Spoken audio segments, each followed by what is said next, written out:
There you go. You got it. We're good to go. Okay. All right. All right. Let's make the rounds here. So is that my true? God. Is that truly Gina there on the line? Yes, Oh, I'm hi, Gina. here. Hi, Hi. Gina.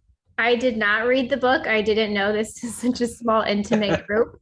And I just saw this week, so I thought I'd jump on and see what this is all about. Cool. So I don't have much to contribute. I'm just No, gonna. that's fine. I will not call on you then. Okay. Thank you. Well, a lot of this is universal truth, right? So it's not just what was in the book, and each of the slides will address that. Erin is here. Welcome, Erin. Hi. From Oklahoma, right? No, geez, did I say No. that? Mississippi. Whoa, whoops. See, that was Charlie Peterson. He planted that in my head what was that, 2 days ago? He's like, Busy Lad, are they from Oklahoma? No. Mississippi. And Jen Linchuk, state your name and rank, serial number. Rank and cereal. Sorry, Shannon and I are in the same office. It's a little weird. Oh, cool. We felt bad for you, so we both came on. Oh, that's so sweet. Um, I'll just tell Andrew you didn't want to work this afternoon, so. we're still working. Don't get us wrong. Jen, I work at Action Rental. I guess their controller. Gotcha. And Shannon, go ahead and have Shannon. Shannon. Hi. My name Hi. is Shannon Miller. I also work at Action Rental, and I am the HR manager. Excellent. Well, good. So we've got a good, Gina, why don't you tell us where you're from so everybody knows? I am in Indianapolis, Indiana, and I'm with A Classic Party Rental. Excellent. Yes. Okay, so let's get started. So anyone here, Gina did not read the book. Jen, did you read the book? Charlie did not read it. Nope.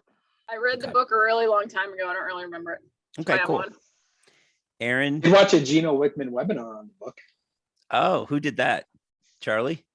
Yeah. All right. Now I have to disclaimer right at the front end of this, since it's being recorded, that he did an excellent job on that YouTube video. So after you're done here, if you really want a pro, you can click over to, it's actually René who does the YouTube video. And Aaron, did you read the book or any part of it, or? I am reading it currently. Nice. Okay, great. So this session is only going to cover the first half of the book. So you got to check in 2 weeks time or 3 weeks time for the second half, which has got a lot of meat, I have to say. So hopefully you can join us for that. We're going to try to limit this to a 1 hour discussion. And I'm going to walk you through what the first 5 chapters are about here. The book itself is based on the book Traction. EOS is an entrepreneurial operating system that businesses can use. They take a vision and they create traction and then become elite companies, end up doing great stuff. René Boer, whose name is on this as an author, is a EOS implementer, happens to work with Rental Max in Chicago. So he's been with them, I want to say 2.5 years now. And so a lot of the things you're going to see here come out of that book, and they're actually implemented at the 10 locations in Chicago. Gina, if you ever want to go out there and check it out, you can get over there, not too far. So let's go forward. So let's. What was it called, Dan? It's called Rental Max, MAX. Okay. Rental Max, based out of Chicago. They do have Indiana location now. I forget the name. Who'd they buy, Charlie? You're on mute. It's not close to Indy. They bought somebody in the Northwest. It might as well be Chicago. Oh, okay. Northwest Indiana. We call that Chicago, Chicago East.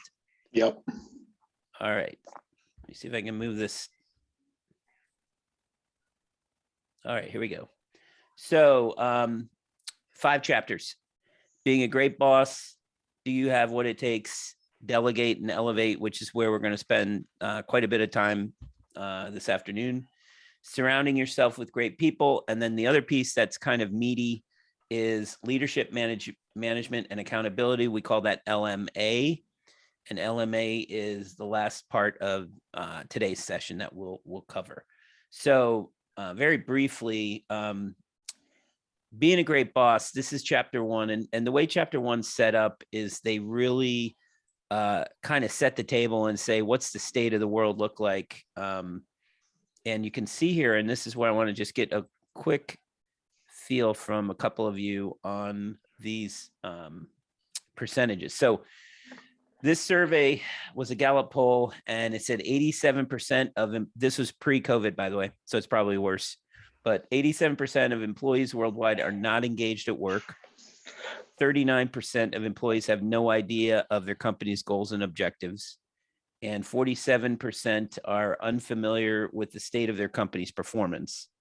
44% don't understand how their role helps the company meet the goals. So that's a very specific, I know my role, but I don't necessarily know how it helps meet the goal.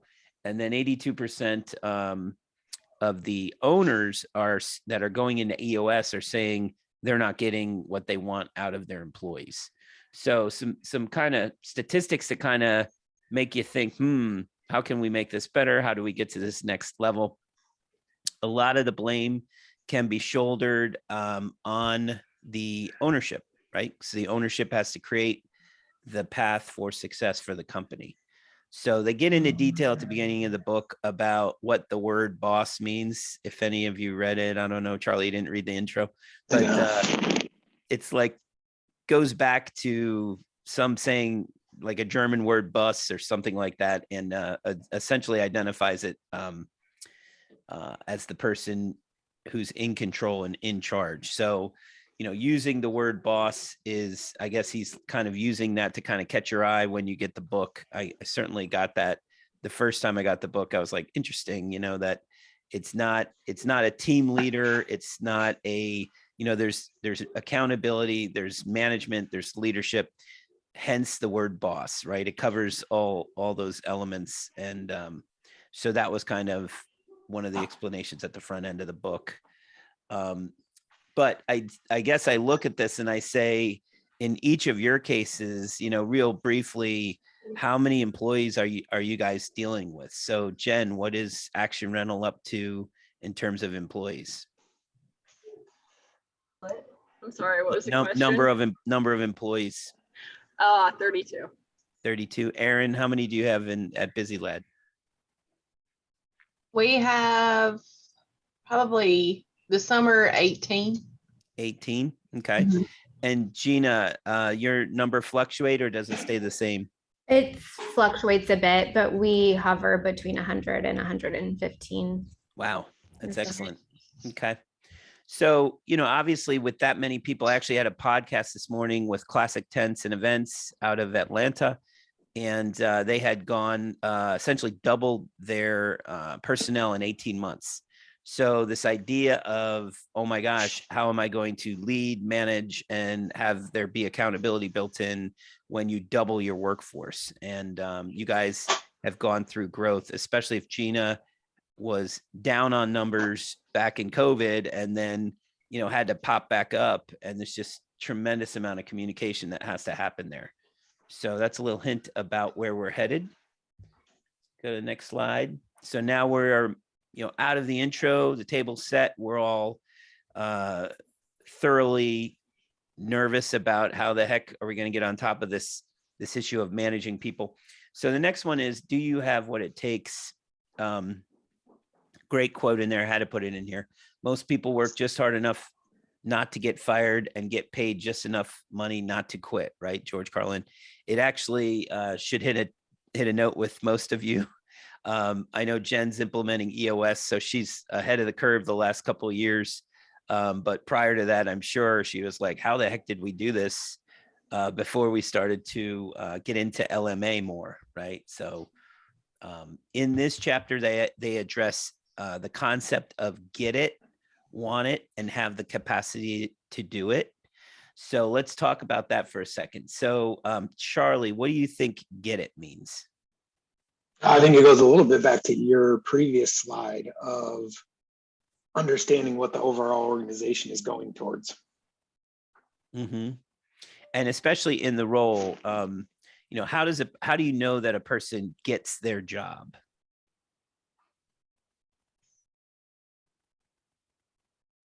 Boy. Well, I think part of it is probably they got buy-in, like they're on board. They can see what needs to be done before they're told. So everything you just said is outlined in the book exactly like that. It's buy-in. It's doing it without being told. What was the second piece you said? It was totally right out of that chapter. It was essentially they kind of are naturally fit. Yeah, they see where it's going. They see where it's going. They have a good vision for the role and how what the expectations are going to be. So that's get it. What about something like want it? Aaron, what's want it mean to you? Oh, I hate being called on, Dan. All right, I'll try to do less of this. I'm excited. We usually have like 5 or 6 people, but this will have to do.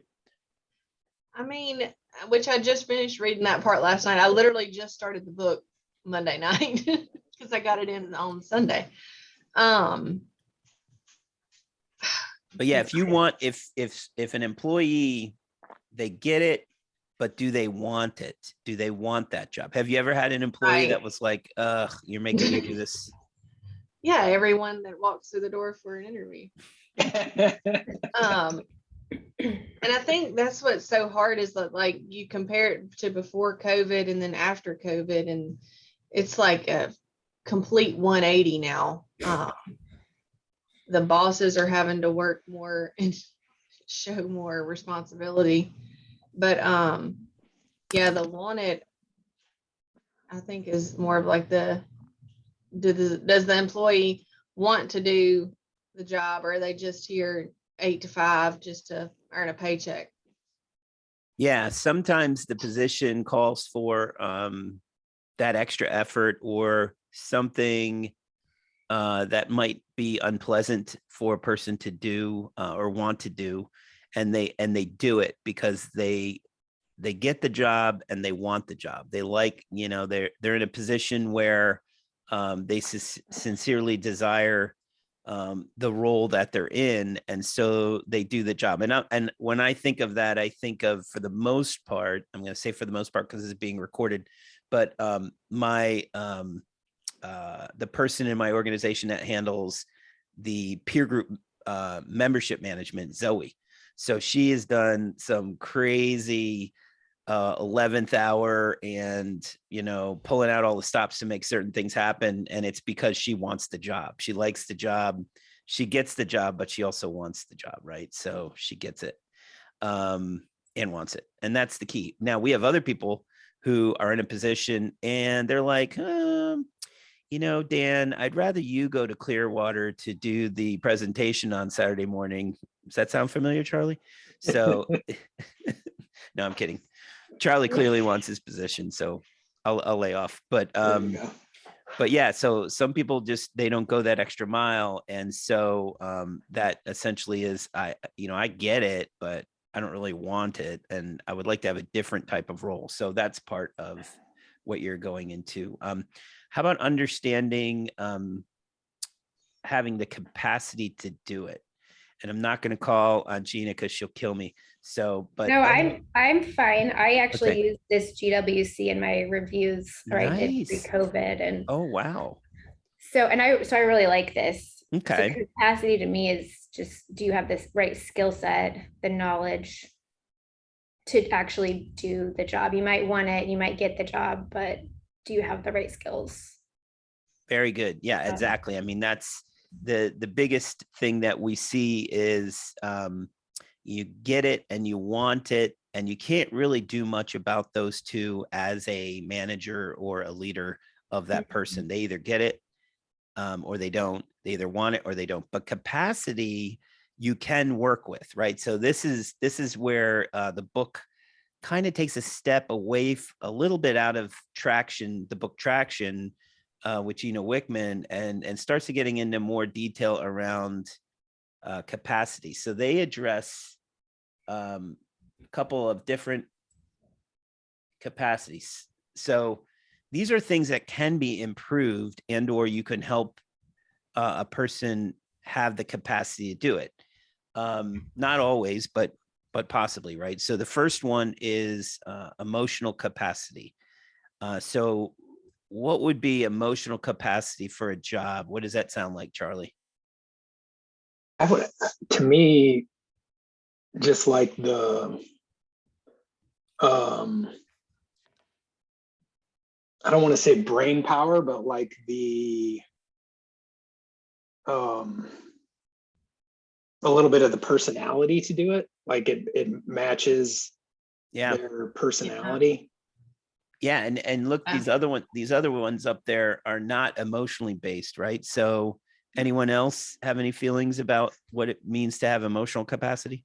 Yeah, I feel like it's a lot of, which I know with women it's a little bit harder, wearing your feelings on your shoulders. I mean, you work with a lot of men. I mean, you've got to be prepared to get the answer you don't want. Perfect. So that's a big one for me. Yeah, and it's the willingness to be real about the situation and connect with others. You got to be self-aware enough to know how you are influencing people, how you are as an employee responding to people. So it's really the heart to feel what others are feeling, right? So that's and I think I've actually talked to one of our managers before. That's a guy that, I've kind of said, because we have women that work in our laundry and kitchen area, and I'm like, okay, when you're talking to women, you've got to be a little bit different emotionally, because we are emotionally different than men. You've got to be, a little bit more sensitive and all that kind of stuff. And with men, you can just, beat to the point and they're not going to go and cry, but it's a little different. And what she's identifying there is the you could even say it's behavioral analysis, right? So I know some of you work with Culture Index, Jen and Shannon. Would you say that emotional capacity comes out when you have a profile done on an employee? Are they cut for that position? So I think it definitely is taken into consideration with the cultural index, what background that person has. Not the background. Sorry. We've implemented the cultural index, and we've gotten some surprising results where maybe the position that they're currently in isn't necessarily the right fit, or they have we're showing characteristics that they could be in a different position, more suited to their emotions. Very, very good. I would ask you a quick question. Is this like reverberating because we're in the same room? Is it weird that? It's not hurting us that bad. Okay. But it's probably bothering you guys. But so I think of like the classic example of a salesperson, right? So you may have somebody who gets a position, wants a position, and then we get to the job. And so you're a salesperson. And so what comes with sales is a lot of rejection, a lot of quick rejection. And so your ability to power through that and not have it zap you is a huge thing. I love to see a salesperson rise up and can handle that emotion with an emotional capacity, but a lot of people just don't have it. They get what sales is, but they don't like that. They don't want to throw themselves into the fire, right? So that's a great example of emotional capacity. Do they have the emotional capacity to handle what comes with that role? We see some outside salespeople for rental operations. They're going out there with a simple sheet, a price sheet, a rate sheet, and that's it. And they like, I don't need anything. Give me this rate sheet and I'm good. And that's their whole marketing department. And then you see others you go to Rental Max in Chicago and you're going to see a significant brand operation with significant collateral marketing. Jen, I think you and Shannon were working recently on some promotional items that you can hand out from your company, correct? Something like that. Yes, we are. During the winter months, we kind of do a thank you promotion to all of our top customers. And we're kind of gearing it up again this year and deciding what we want to give out that's different and new. So those items, collateral, stuff like that, it's a buffer. It kind of helps that salesperson get through that emotional capacity deficit that they might have. I would also suggest, in the case of anybody in that sales side of the business, look at taking baby steps. So a successful day for my employees or my associates working with me is if we make 10 calls. It doesn't mean that we had 10 responses. It means that we made the 10 calls and we left messages, but that's a baby step. Hey, and then the next step is I got 2 calls back. And in those 2 calls, one of them I lost, but one of them went to the next stage. So it's this little victory type of approach. You can take the same thing in your job. If you take your pieces in bite size versus, overall, it can be something you can manage through emotionally. So that's how you can improve on that. Now, the second one, intellectual capacity, how would you try to improve on intellectual capacity if someone doesn't have that capacity? That's like just the brain smarts to do the job, right? Correct. Well, so that's going to go back to training and teaching them more about the job and what they need to learn to do the job properly. Correct. Yeah, right. So I think we were faced with this a couple months ago. We had one that was over our laundry and kitchen area and wanted to move him out to dispatch and warehouse. And I was more concerned with, does he have the mental capacity to learn this job? And you don't want to tell somebody you're not smart or whatever, but it's just hard to know on the front end, are you going to be able to learn a computer? Yeah. And that's a lot of the problems that we faced now, because we have so many coming in applying for jobs that are, in their 40s and 50s. And I'm like, oh, do you know how to work? Do you know how to do this on the computer? Or are you going to be computer savvy and all that kind of stuff? And it's really hard because you want that young person that can just snap their finger and get there in 2 seconds. But and I go back to what Charlie said, the training is huge. And I mean, you can so tell when somebody hasn't been trained properly. And there are exercises like, do they have the ability to do critical thinking? I think Action Rental, you guys at one point had, when a recruit would come in, you would give them a critical thinking test or something. What was that called? No, we never did that. Oh, you didn't have that capacity, test? There was nothing? No. No. Okay. Anyone ever do that? Have any kind of like math problems or anything like that you would give somebody?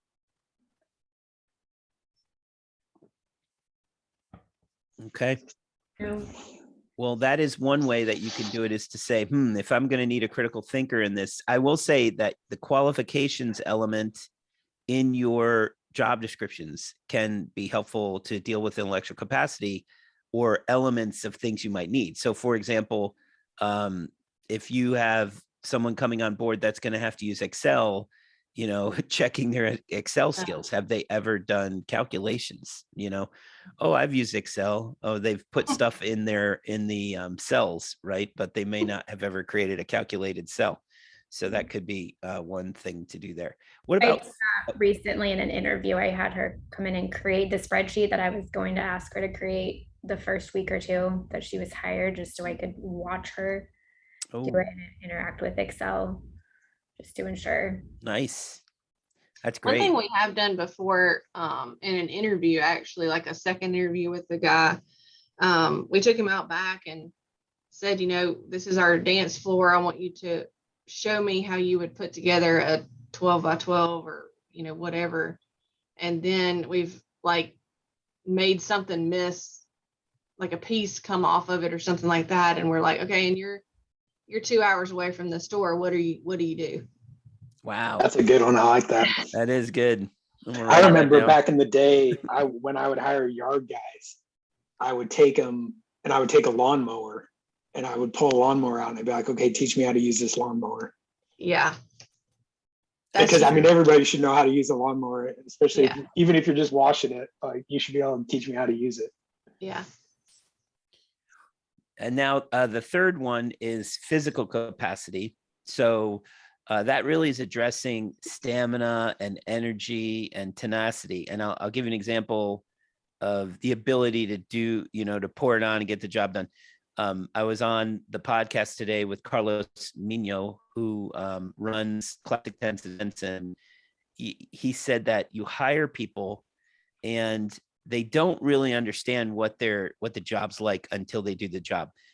But the ones who stick, they end up drinking the Kool-Aid. And I was like, well, what does that mean? And he was essentially saying, like, even though we are devoutly committed to safe work hours and family time versus work time and things like that, our company has this horrible, wonderful tendency to bleed outside the lines.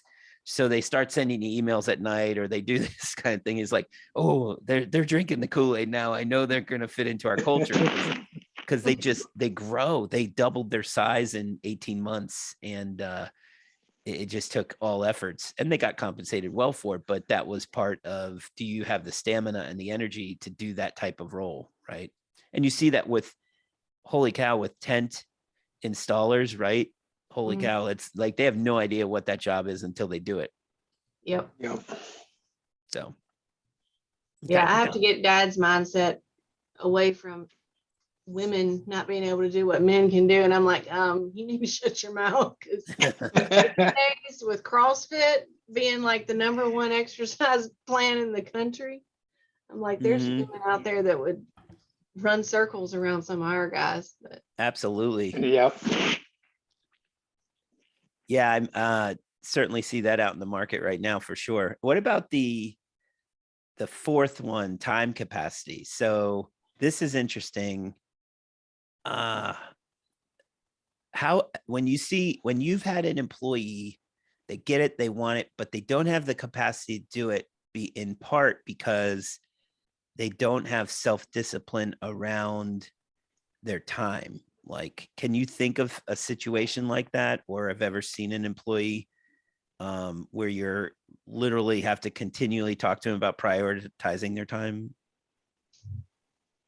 I know we have before, especially on the event side with our counter help, because it's so hard to hire somebody that can work 8 to 5 and not have to go pick up a child that's sick because they're the mom in the situation. And I mean, you can't fault somebody for doing that, but then again, I'm like, I've got to run a business too, and I depend on you to be here. But I understand your situation too. How can we make this work? But we've also, the one that we have now, she also does a cleaning business on the side. And that, I mean, I had to sit her down and say, hey, which is your job? Because I need you from this time to this time, but you want to be off on this day for your cleaning schedule, but I can't commit to you having every Thursday off. I mean, that kind of thing. And I think, it helps to be more open with them and see your side of the story too, because I've got to find somebody else to replace you or myself to work at the counter and answer the phone. So that leaves my job sitting there that I've got to work too. So, and exactly. And then it gets to the point where, like, soon we'll start talking about delegating.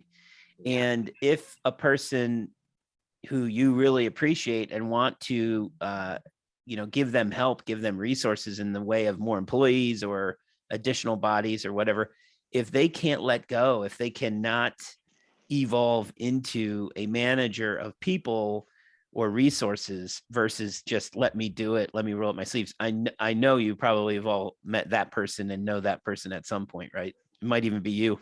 That would be myself. It's easier, Dan. It's easier. Yep. That's me.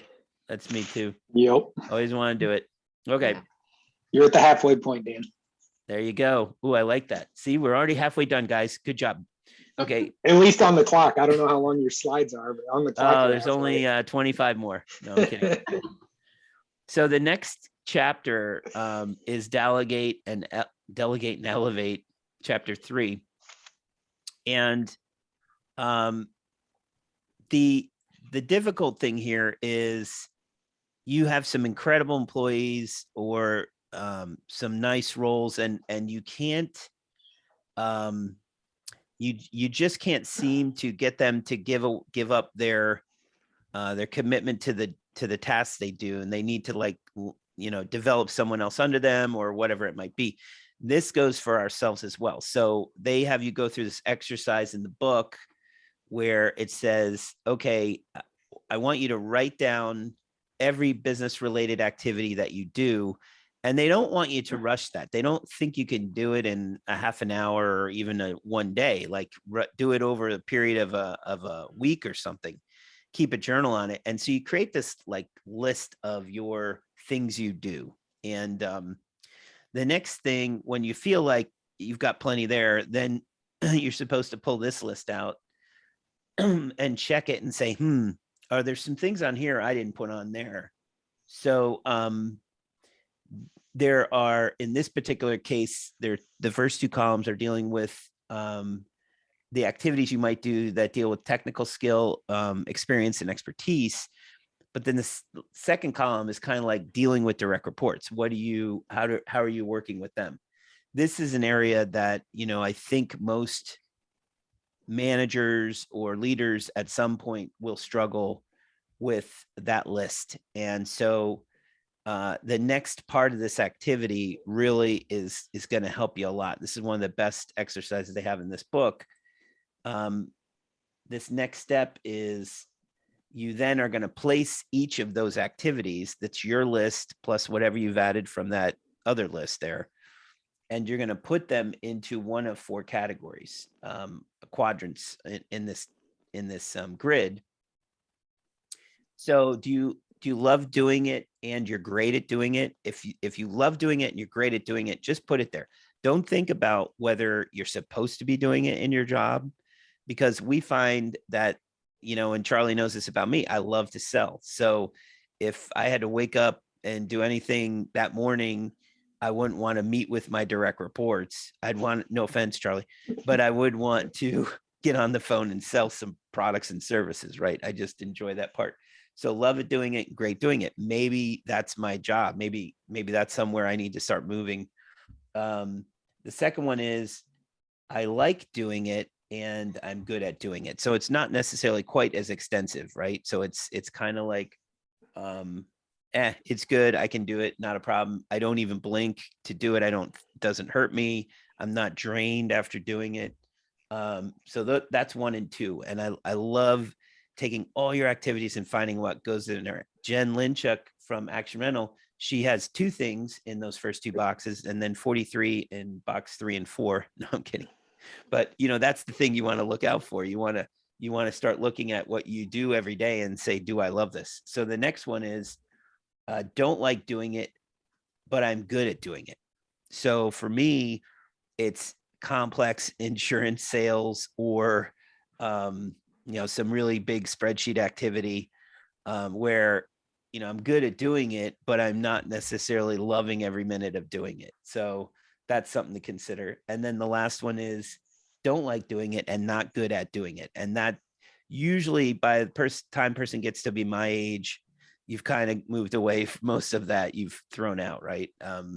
Very few amount of items there. I'm not going to push the broom around the shop, so to speak, if I hate doing it and I don't like doing it, or I'm not good at doing it, right? If I'm not good at cleaning up. So thoughts on that? Has anybody gone through this type of exercise? I did. Gosh, it's been a long time ago. I had a consultant that I was working with that had me write down for a day, like everything I did, like down to, went to the water fountain. And then just to kind of help myself understand why on certain days you didn't have capacity to do anything else. And then I don't think we ever broke them down into the quadrants like you had on that other page, but even just doing that was so eye-opening. Well, absolutely. And that's priority management too. That's kind of saying like, if I value something, is it strategically important for me and my company, or is it urgent? But if it's not urgent and it's not strategically important, why am I doing it? So that goes, some of you may have heard me speak before about virtual assistants or assistants, and saying, you know what, if you're producing some value, but yet you're spending your time clearing out your emails and you're looking at, trying to get the spam out, or you're even working on the technology of your phone, your cell phone or your laptop, it's kind of a shame on you moment. It's like, you're horrible at that. You shouldn't be doing it.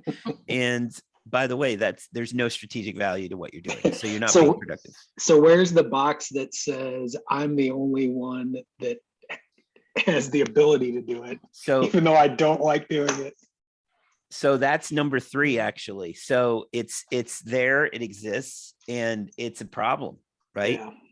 So anybody, let's see, Aaron, is there anything in that, and again, we haven't done this exercise, but I recommend you do it. Is there anything that you can think of that you don't like doing, but you're really good at it?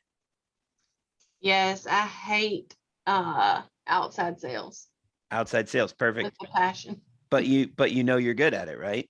Yeah. Or okay, good. That's weird that you hate it, but you're good at it. Yeah, Is it because you're in the ownership?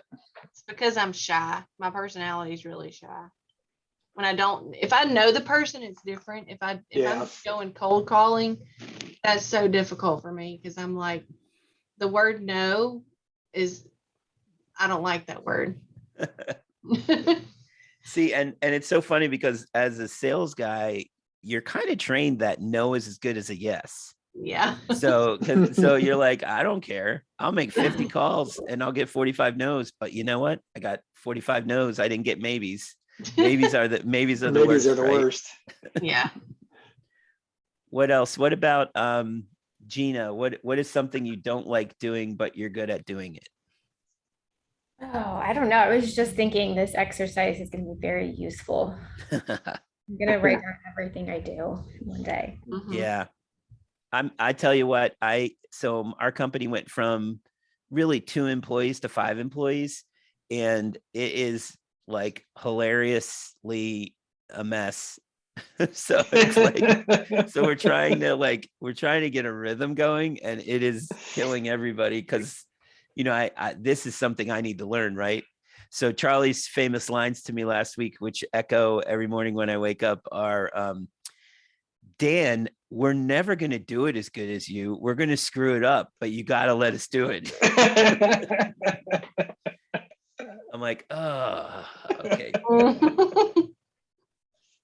We have some. Well, that would be true for anybody in this group. Like, nobody under you is going to do it exactly the way you want them to. No, I know. But you got to let them. Like, you can't ride your bike for your kids, right? Like, you got to let them learn. I'm picturing Jen Linchuk in a big company with 6 people under her. She would literally die, I think. So why do you say that? You think you can handle that? You'd be good at delegation? I love delegating. Oh, okay. So Shannon's there. So Shannon, does she love delegating? Is that true? She gives it to you, part of it? I would say no, Dan. I know a control freak. I know. Blatantly lied to you. She literally, she's so controlling. She can't even let the owner of the company do his job. Oh, so there you go.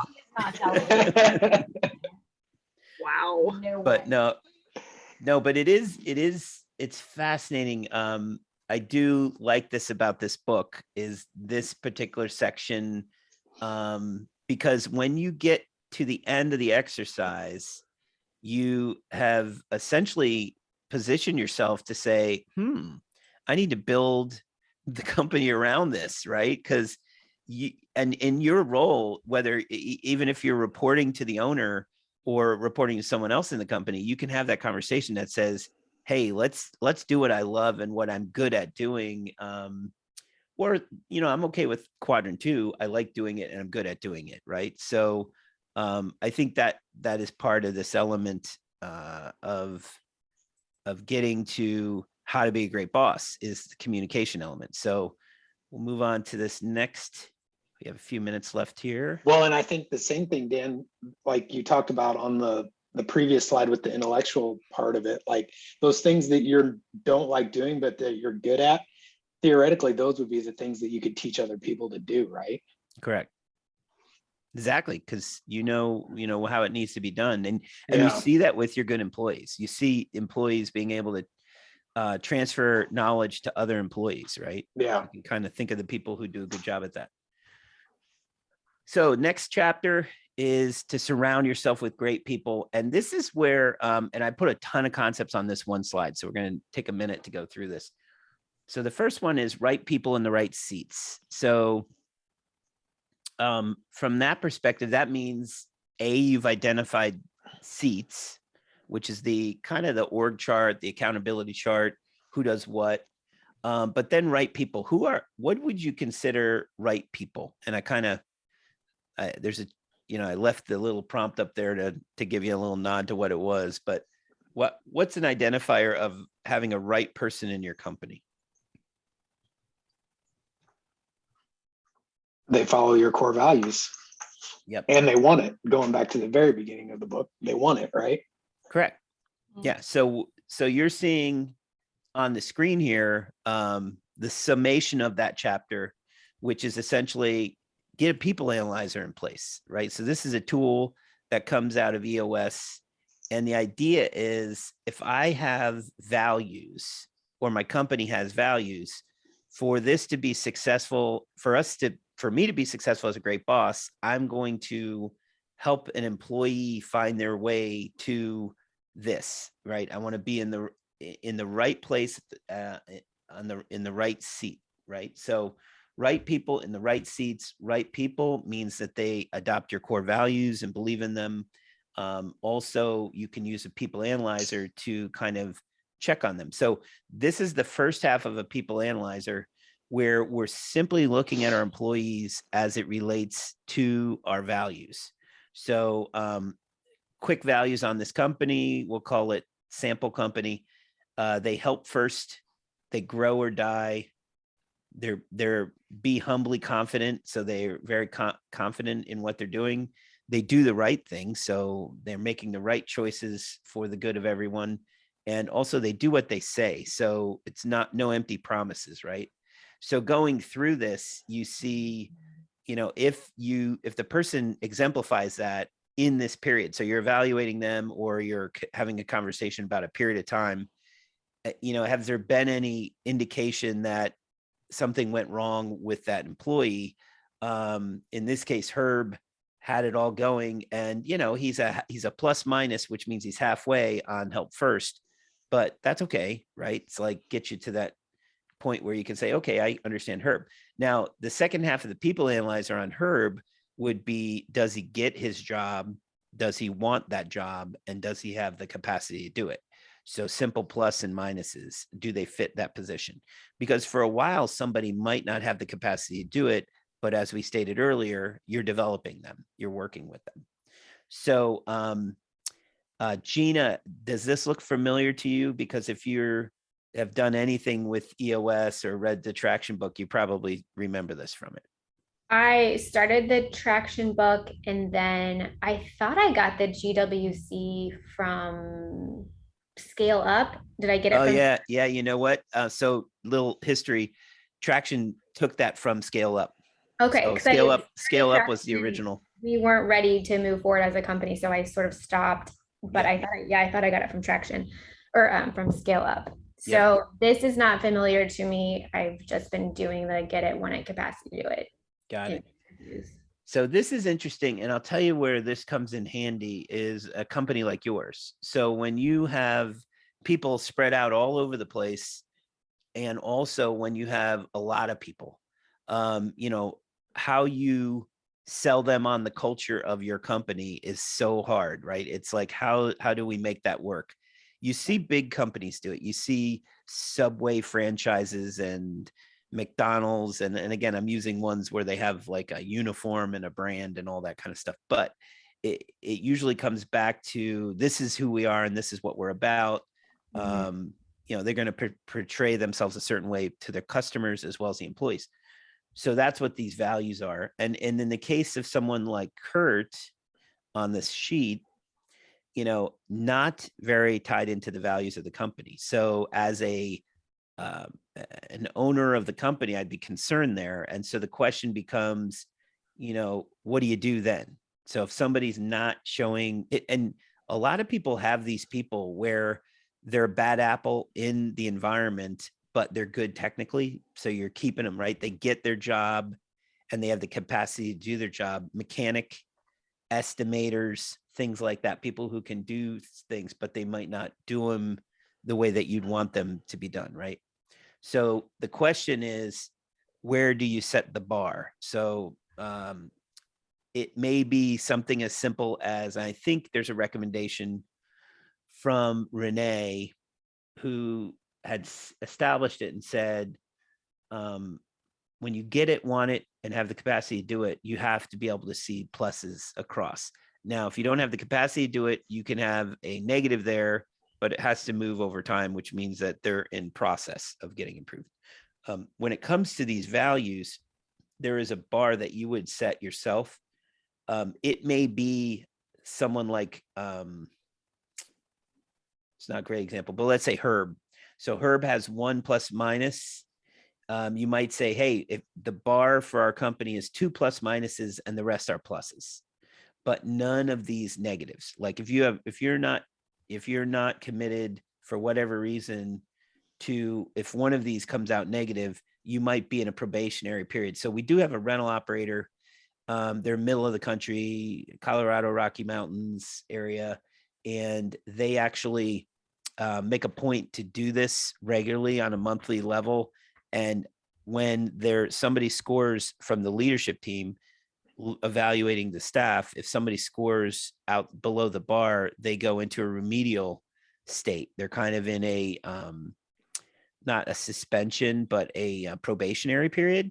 And so they've given them 30 to 60 days to work it out and get back up to that next level. So I thought that was a very unique approach to this dilemma, right? Of how do you surround yourself with great people? So any questions about this? I have a question. So how is this being used in what context? Is the manager sharing it with the employee on a regular basis, or is the manager just using this for their own? So guidance? you will find out next time when we do this. And if you can't make next time, we'll have it recorded. But I will say that it is covered later on, and it has to do with conversations. In the EOS world, they call them quarterly conversations. But it's essentially just when you have a meeting with the employee, before you get into the details of the meeting, which is usually performance related, or how are you feeling? Do you want to give me feedback? You go through this analyzer and they analyze you as their supervisor and you analyze them, and these apply. So you're looking at values and you're looking at get it, want it, have the capacity to do it. So every time I've done Charlie and Patrick and Zoe in my company, we pull that sheet out and we only work with that sheet in between us. Like I'm never going to have a conversation about your role in the company without pulling that up. And it also gives them a chance to flip the tables and say, Dan, you do not delegate, you do not communicate, you do not, all those pieces come out in my own plus minus. So it's helpful. It's, you're not being personally attacked. The enemy is the paper in front of you, right? So I have a lot to say good about this, and you'll learn about it in the next section or next book club. So this is the last chapter, which is leadership, management, and accountabilities. And frankly, the way I see this and get to the chase on it is leadership plus management equals accountabilities. You can't force accountability. People are not going to be accountable to you unless you do the steps involved with leadership, foundational leadership principles and foundational management principles. So we'll get into those in the second book club. But for the time being, a couple of things that intro this concept. Number one, truth. These are truths. Being a great boss can be simple. Your style does not have to change. You must genuinely care about your people. That can't be faked. They see right through that. And then you must want to be great. So there has to be something pulling you that direction. So let me pull that up real quick. Do these truths, do they feel true to you guys? Anybody here? The only one I might challenge is your style. If you've got, like Aaron was talking about, like somebody who is just like comes in screaming every Monday morning, like that isn't necessarily going to work long term, right? Like, I would think. Well, and the concept, like the other three, I agree, but the style thing, I would be curious what other people think about that. I agree with you. so, and I Maybe- think, But maybe Dan's point is you don't, or I don't know who wrote that in the book, I guess. You don't have to change your style, but if it's the wrong style, then you should change it. You don't have to change your style unless it's wrong. yeah, Yeah. I mean, I think Yeah. one of our style here that we always tell people in interviews is if you're not having fun, then I'm not doing my job. So sometimes, yes, work is not fun. But at the end of the day, if you go home and like, well, today wasn't that bad. I mean, we had fun joking around or you know, that's the whole point. I mean, you're here more than you're at home. So why not have fun doing what you're doing instead of making it a headache every single day? Because then everybody else hates to be here. Yeah. yeah. I mean, that's true. I would agree with you. I will say that the way they describe style in the book is they're essentially, and I don't know if it's a semantics thing, but they're essentially saying no matter what your style is, whether you're nice or tough, introverted or extroverted, charismatic or reserved, you should just be yourself and be true to who you are as a person. And, you know, you may not be the person, if you're introverted, you're not the person to bring 100 people into war, right? But if you are, you know, authentic, you'll be more believable. People will trust you because you're being authentic. So I think that's what they mean by don't change your style. But it may be that you're in the wrong seat, right? Yeah, that's true. If you're, I mean, let's just say you're a hard ass. I mean, I hate to say that, but if you're a hard Well, but ass, that's then what I was getting at. yeah, right. you might not be the right person in that role for the business. You might be better off on a kamikaze squad that's out here, Yeah. you know, doing Well, the field or if you are that operations. guy, your business is only going to be so much, right? Like it can only get to X point Yeah. with you at the head of it. Yep. True. Yeah, that's right. It's like, but I do believe like changing who you are in almost an acting or character kind of way might not be as good as being authentic to who you are. Because you do see some tough individuals that, you know, you get to know them over time and you're like, oh, that guy's a pussycat when it comes down to it. So you learn to work with that style that is his natural personality. But I think you can't fake that you care about your people. I think that's a great truth. So again, this is simple, right? You just have to say, am I following these truths?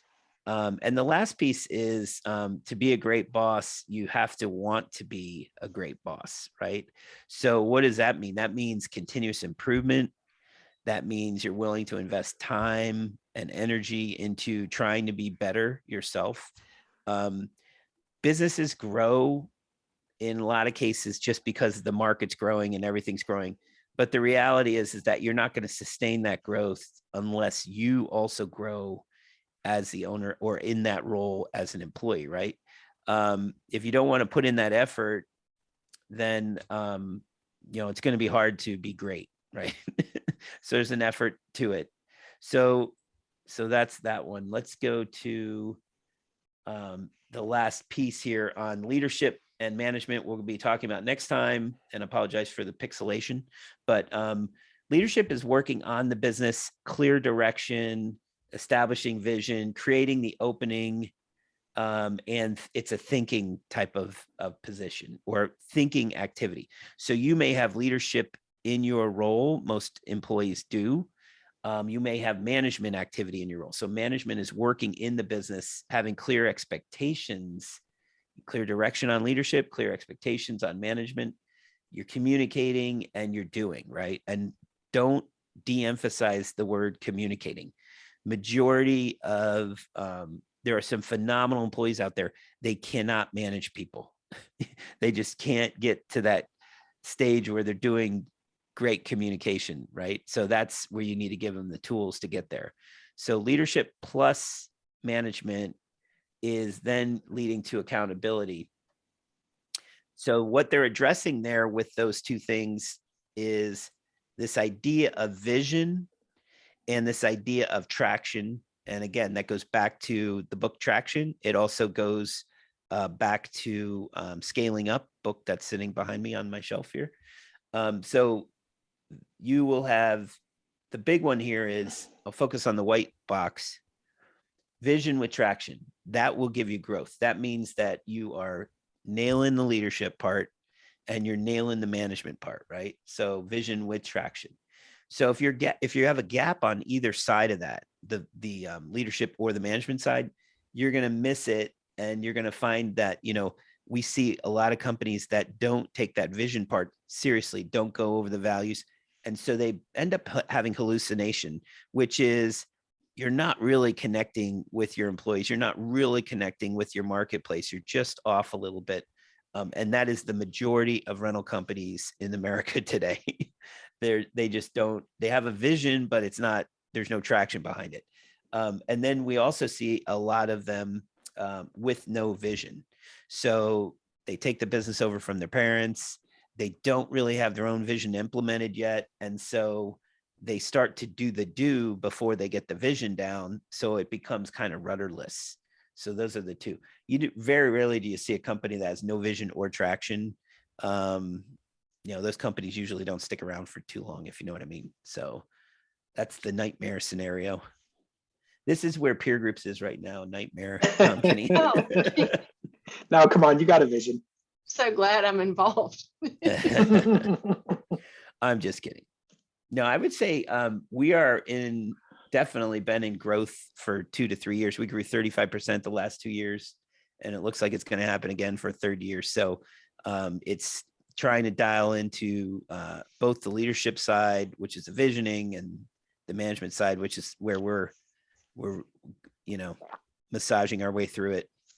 We'll get there. So any questions or comments? That brings us to the end of the first half of the book. You now don't have to read it. Should I read the first half and try to catch up, or should I, if I want to join the next conversation? Yeah, skip and then go back to it after. It's super easy. I would tell you that now that you have this slide deck, because it's going to come over to you. Okay. It's you don't need to read the first half. This is the first half. So okay. It's a good book. It's about 3.5 hour read. So if you don't have time, it's going to be a couple weeks before we do the second half, but the slide deck has, if you're a visual learner, you just use the slide deck. It'll be probably a lot easier than the book. Book has nice little stories in it though. Okay. So kind of like that. All right. Well, appreciate you guys being here. And, feel free to reach out to me over email or phone or whatever you want. This is something where we continue to try to offer these book clubs each quarter. This is the quarter where we focus on people. One of the things that happened is Charlie just is getting certified in DISC profiles. So we're able to do all sorts of leadership and management behavioral analysis. So we feel free to contact us on that. We're going to have special pricing for rental operations that we work with. So that'll be available to you. Thank you. Yep. Take care, guys. Thanks for coming today. Bye. See you soon. Thanks, guys. Thank you, Dan. Thanks.